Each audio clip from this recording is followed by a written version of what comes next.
проснулся днем, одетым в кресле, в своей каморке средь знакомых стен. Я ждал тебя до утра. Интересно, где ты провела эту ночь, моя сладкая Энн?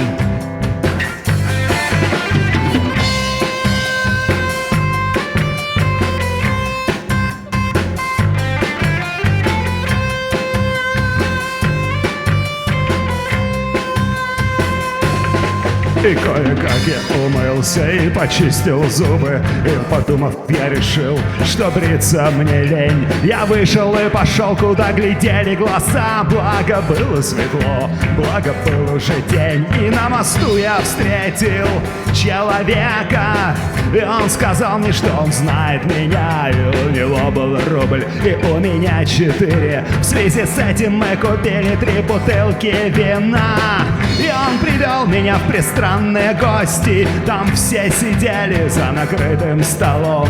Там пили вино, играли в кости и называли друг друга говном. Все было так, как бывает в мансардах. Из 2 колонок доносился пах, и каждый думал о своем. Кто о 5 миллиардах, а кто всего лишь о 5 рублях.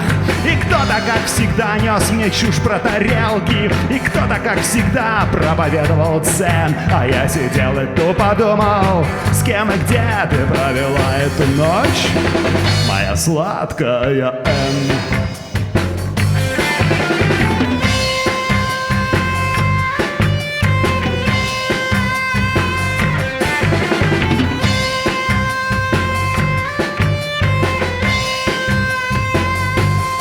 Не принимая участия в общем веселье, я забился в кресло и подтягивал ром. А люди приходили и опять уходили, и опять посылали гонцов в гастроном. И дамы были довольно любезные. Одна из них пыталась захватить меня в плен. А я сидел пень-днем и тупо думал, с кем и где ты провела эту ночь, моя сладкая Энн?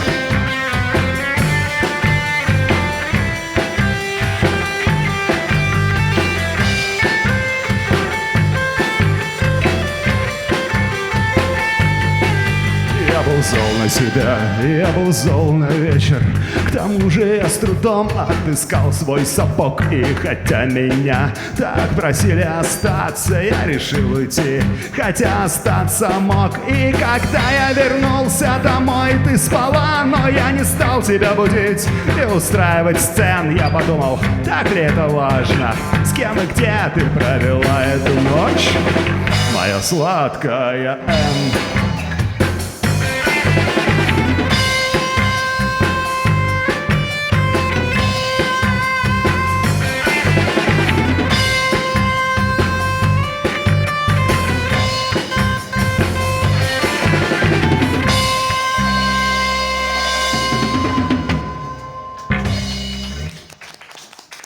Спасибо, это был Майк Науменко, а мы группа «Добровольцы».